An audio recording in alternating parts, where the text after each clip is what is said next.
Մի քանի լրատվամիջոցների խմբագիրների հետ հարցազրույցում ուժեղ Հայաստան կուսակցության վարչապետի թեկնածու Սամվել Կարապետյանը պատասխանել է հարցին, թե ինչու չի կարողացել ընդդիմությանը համախմբել։ Մենք համագործակցում ենք այն ուժերի հետ, ովքեր մեզ վնաս չեն բերում։ Քանի որ նրանք կարող էին ինչ-որ օգուտ բերել, ինչ-որ չափի 0,1, 0,2% չկա ուժ, որ գոնե 1% օգուտ բերի։ Բերելով այդ օգուտը կարող էին մեզ բերել 3-5%-ի վնաս։ Դրա համար մենք ամեն ինչը կշռադատեցինք ճիշտ եւ նոր մոդել մտցրեցինք։ Ոչ թե դաշինք կազմենք այդ ուժերի հետ, այլ որ ուժը ցանկություն ունի մեզ աջակցել,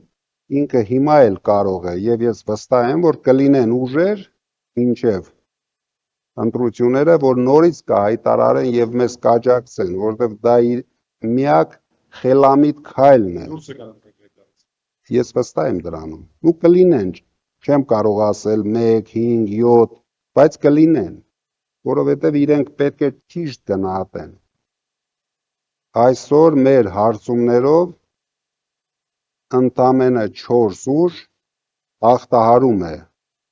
4%-ի մասն ենք տեսնում։ 4-8 շեմը։ Մյուսները պրոբլեմներ ունեն։ Ինչպես իրենք կվարվեն, դա իրենց գործն է, մենք դրան չենք ուզում նայենք, մենք հայտարարում ենք, որ մենք գնում ենք բացարձակ հաղթանակի, այսինքն մեր ուժով ենք գնում, մենք մեր հույսերս այս էտապում մեր վրա ենք դնում։ Եվ վստահ եմ, մենք ունենալու ենք։ Ձեզ Ռուսաստանից են պարտադրել գալ Հայաստան եւ զբաղվել քաղաքականությամբ, որովհետեւ այնտեղ բիզնես խնդիրներ ունեիք, այս հարցին Սամվել Կարապետյանը պատասխանել է։ Ընդհանրապես ում են ճնշում։ Ճնշում են քույլերին։ Դրանից է ամեն ինչ սկսվում։ Բոլոր պետություններն էլ միշտ հարձակվում են, երբ որ տեսնում են մյուս պետության ղեկավարը ճիշտ քաղաքականություն չի վարում, վախկոտ է, քույլ է, ոչինչի ընդունակ չի, ստախոս է։ Իսկ այս մարդը արդեն 3 անգամ ապացուցել է, որ ինքը պատերազմ բերող քաղաքական գործիչ է, որ ինքը վախկոտ է, ինքը ուժեղ է միայն ավտոբուսի մեջ, մնացած տեղերը ինքը ոչ մի ուժ չունի, բոլոր գերտերությունների հետ, գլխավոր դաշնակիցների հետ փչացրել է հարաբերությունները,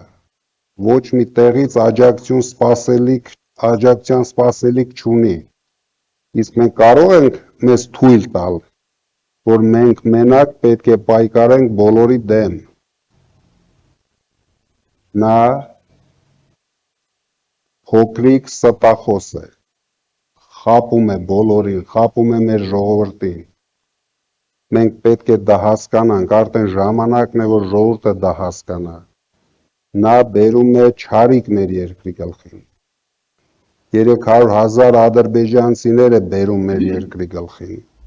Ծանուցագիրը ներկայացրեք։ Քարոզչական արշավին զուգընթաց աճում է լարվածությունը քաղաքական մրցակիցների միջև։ Բարգավաճ Հայաստան կուսակցության падգամավորի թեկնածու Անդրանիկ Թևանյանի նկատմամբ քրեական հետապնդում հարուցելու համաձայնություն ստանալու վերաբերյալ դատախազու միջնորդություն է ներկայացրել Հայաստանի կենտրոնական ընտրական հանձնաժողով։ Իբրև լրտեսության համար մեղադրանքով վաղ առավոտից ԱԱԾ-աշխատակիցները քննչական գործողություններ են իրականացրել Անդրանիկ Թևանյանի ղեկավարած Մայր Հայաստան կուսակցության գրասենյակում։ Մտել եք ներս ու հարձակվել եք, ձեռքիցս հեռախոսն եք խլում։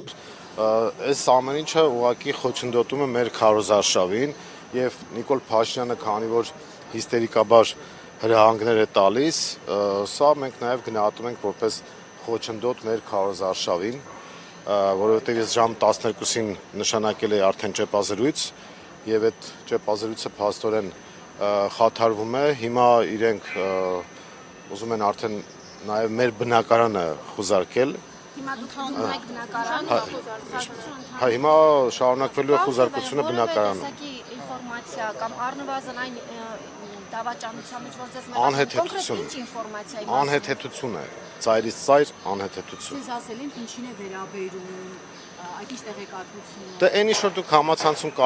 կարդացել եք, դա են իրենք ասում, բայց դա կոնկրետ ինչ տեղեկություն։ դրանից ավել ես է տեղյակ չեմ, բնականաբար չէ կարող լինել, որովհետև 23 թվականի ամառվանից падգամավոր չեմ, նույնիսկ падգամավոր եղած ժամանակ գաղտնիության թույլտվություն չեմ ունեցել, որովհետև Ապորինի եղանակով եք ձեռք բերել տեղեկատվությունը։ Ապորինի Նիկոլ Փաշինյանը ինքը թող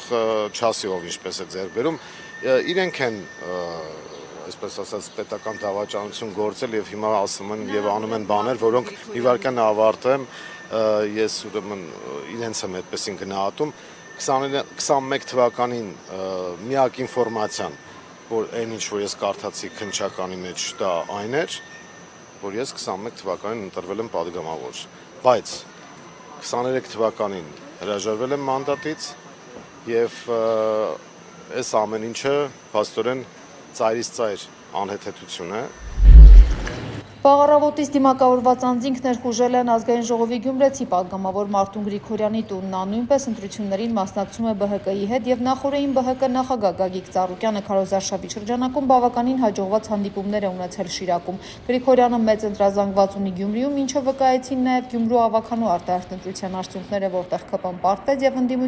եւ ընդդիմությանը հաջողվեց միավորվելով ստանձնել Գյումրիի կառավարումը։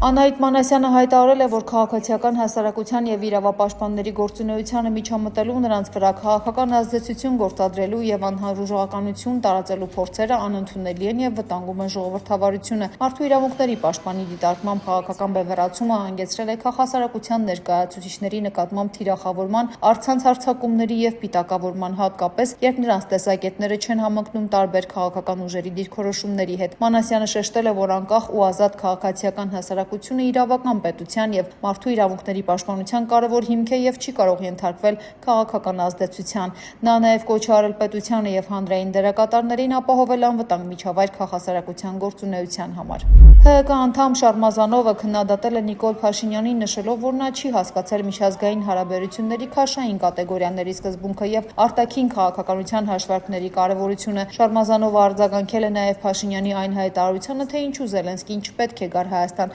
ընդգծելով, որ մեծ տերությունների ղեկավարների փոխադարձ այցերը բնական էին, քանի որ նրանք ՀՀԿ Մինսկի խմբի համանախագահ երկրներ էին։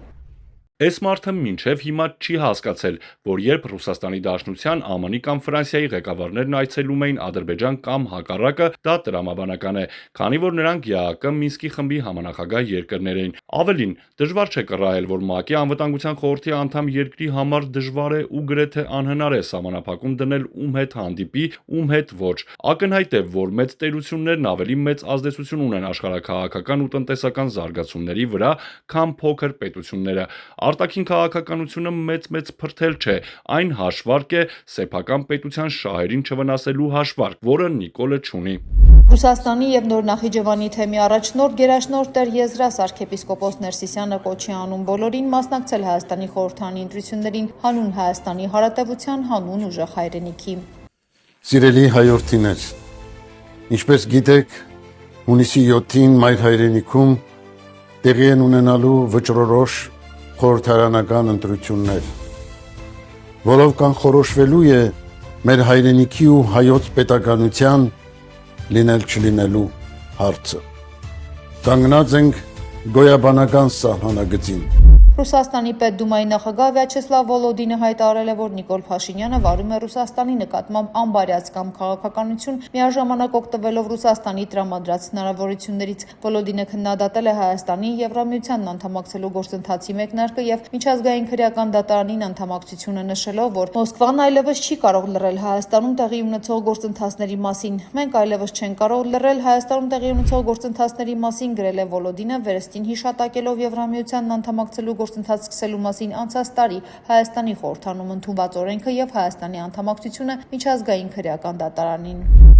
Հայաստանում այս տարի հանրակրթական դպրոցների ավարտական դասարանների վերջին զանգի միջոցառումներն իրականացվում են այսօր։ ԿԳՄՍ նախարար Ժաննա Անդրեասյանը շնորհավորել է վերջին դասի կապակցությամբ բարի երթ մաղթել շրջանավարտներին։